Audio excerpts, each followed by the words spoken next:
Hey, what is up YouTube? Kolst here, and we're doing the second review for the new set Festival of Legends. This time we are going, we're going class by class. This time is Demon Hunter, so let's get right into it. The first one here is Taste of Chaos. 1 mana, deal 2 damage only to a minion, but finale, discover a fel spell. And this is one to be aware of, because I know a lot of people get really excited when they see discover, but I took a peek at the fel spell pool, and these cards honestly just are not that good. There's a couple of ones that are playable, but like there's a lot of them that just aren't good.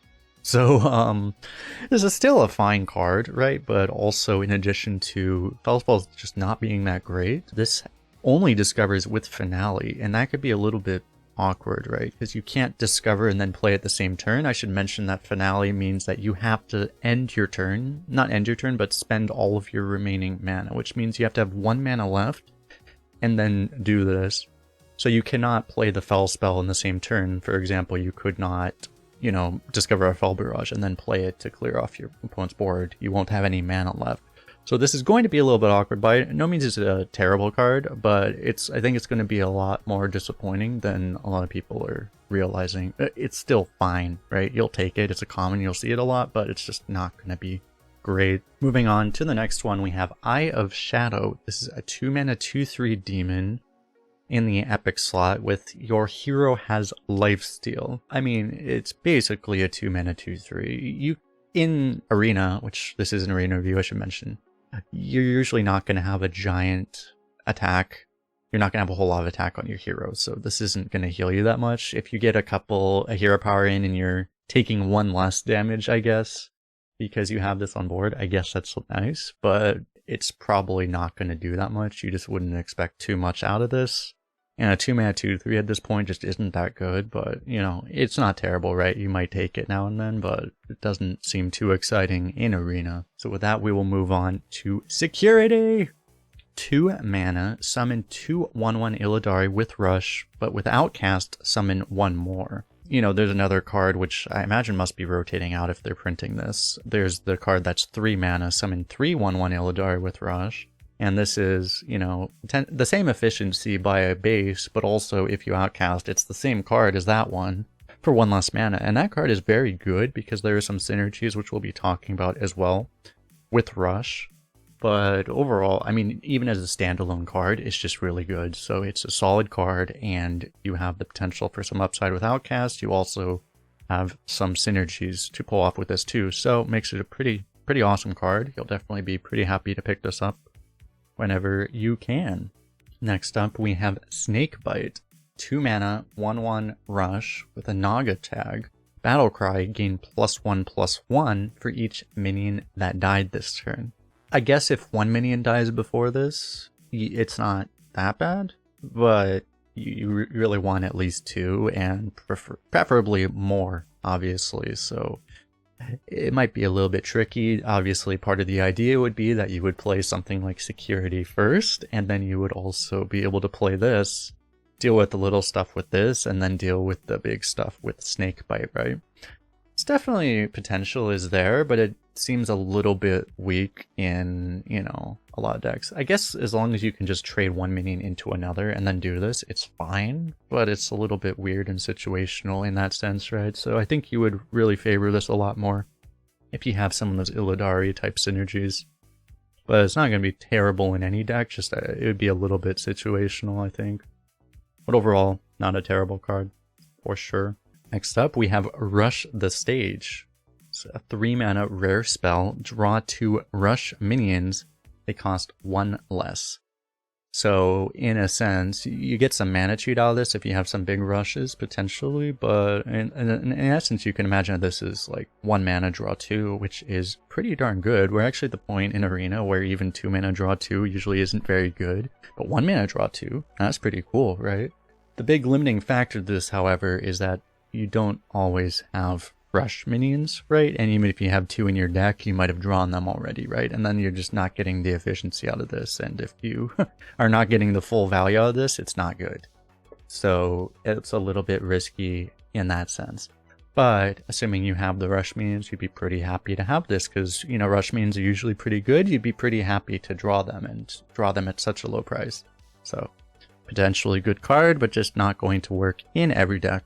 Next up, we have Glavitar, a 4-mana 4/2 weapon with Death Rattle. Draw 1 card, play outcast cards while equipped to improve this. The issue here, I mean, a 4-mana 4/2 weapon in, I think a lot of people might overrate that part of it. Like, you really don't, it's not very good to have a 4/2 weapon in Demon Hunter, because the big cost of having weapons, period, is that they, you know, they disable you from actually using your hero power to ping.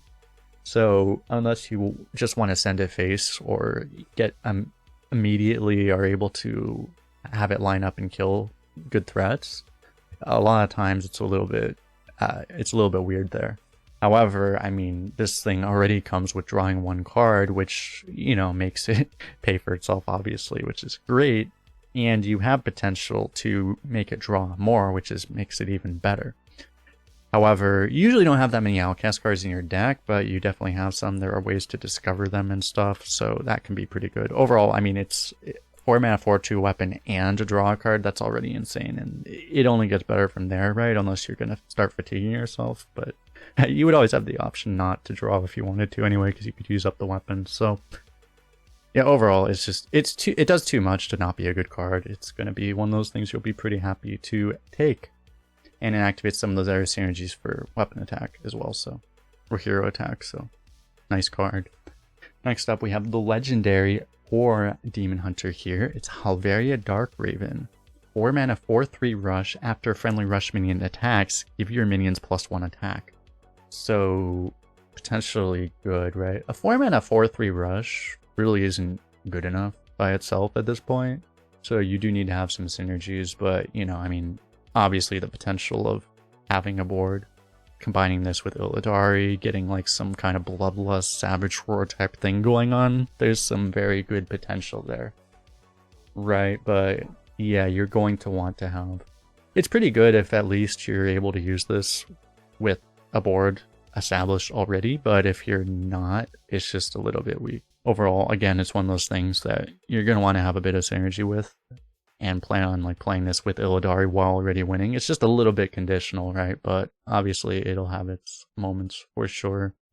Since you're a Demon Hunter, you're probably going to have a deck where you'll be able to do something with this though, so definitely not bad. It's just that a lot of times you'll probably have better options in the legendary slot. With that, let's move on to Instrument Smasher, a 4-mana 3/6 epic minion. Whenever your weapon is destroyed, equip a random Demon Hunter minion. We should take a look actually at what what weapons there even are in Demon Hunter. It looks like there are actually a hell of a lot of them. So, you know, you might get Flame Reaper, you might get Boneglaive, right? Like, yeah, there's some really good high rolls, but you might just get a 1-mana one too. Fix that up. So there's a lot of variation in that. There's the potential that if you have more weapons, you could even... It gets really funny if you have another cheap weapon in hand and you have one equipped as well. You could overwrite that weapon, and then I'm assuming... I wonder what that would do, actually. If you overwrite a weapon with another weapon, would it just replace it with another weapon? Or would you replace the random weapon? I don't know, actually. That's kind of weird. In any case, like, you know, a 4-mana 3/6 is fine, and if you actually are able to utilize this effect, it's pretty darn good, right? You would play this the turn that you destroy your own weapon that you had used up, and you might just get a Flame Reaper and you might just win. I guess the one issue is that you won't be able to attack with it immediately in that case, but, you know, you'll be pretty happy to have a 0-mana Flame Reaper regardless, so very high potential card, but obviously only if you actually have weapons. But there are enough weapons here, it looks like you probably will have one or two, because especially these 1-mana weapons are very accessible and easy to get, so, you know, you'll probably have weapons, and then this is going to be a pretty darn good card, so seems for sure very, very solid. Then next up we have another legendary here. It's Going Down Swinging. 5 mana, give your hero +2 attack and immune this turn, then attack each enemy minion. I imagine it does not go face, it's very important to note, but the idea of this obviously is that you're supposed to combo it with a weapon. Does it consume the weapon immediately, or do you actually get to, like, could you use one charge of a minion the entire board? That's a very important question. that would have a very significant implication for how good this card is. I actually don't know the answer to that. Does anyone in chat know? Because that's pretty important. Because in any case, like, just 5 mana for like a consecration, essentially it doesn't hit face. I guess you can combine it with hero power to make it deal 3 for 6. That's not terrible. That's what I was assuming. Each attack would use a weapon charge. Yeah, that makes it a little risky then, because then you can't actually guarantee that it would even kill the big thing. That just makes it seem a little bit sketchy. I guess if your opponent just doesn't have that many minions, then you don't really have to worry about that, right? But yeah, I don't know. It's a little bit weird because you're just not always going to have that many minions, right? Or you're not going to have that many weapons, so I think in Arena it's going to be a little bit sketchy, but obviously, again, one of those things that can have its moments. And last up, we have Guitar Soloist. This is a 5 mana 4/3. Battle Cry, if you control no other minions, draw a spell, a minion, and a weapon. So it's a little bit weird because in Arena, you probably want to have weapons as Demon Hunter a lot of the times. But you know, it's 2023 Arena, so no matter how hard you're trying, people are just going to board wipe you every other turn anyway. So you'll have times to play this, right? Regardless of how aggressive your deck is. And even though 5 mana 4/3 is terrible, it's worth it if you get to draw 3 different cards here. The issue, once again, I feel like a broken record saying this about every single Demon Hunter card, is that you're not always going to have this energy, particularly the weapon you might just not have. Demon Hunters also has a lot less spells than other classes, so there's even some risk that you don't have a spell to draw as well. So that makes it a little bit more sketchy, but a lot of the time you will. And if it's drawing 2, it's not great, but it's fine. And if you draw 3, it's pretty darn good. So the soloist condition makes it a little bit weird, but it's enough value that you're going to be happy to have it a lot for sure. But with that, that is it for this review. Let me know what you guys think of the Demon Hunter reviews. A lot of situational cards, it feels like, again, but you know, they have some solid cards here, so one of the stronger classes, we will say, because most of their stuff is at least, you know, potentially playable, right? None of these cards are completely terrible, so I think this is a pretty good set for Demon Hunter. Should help them out a little bit because we know that they need the help. But anyway, thanks a lot for hanging out. We'll see you guys in the next one.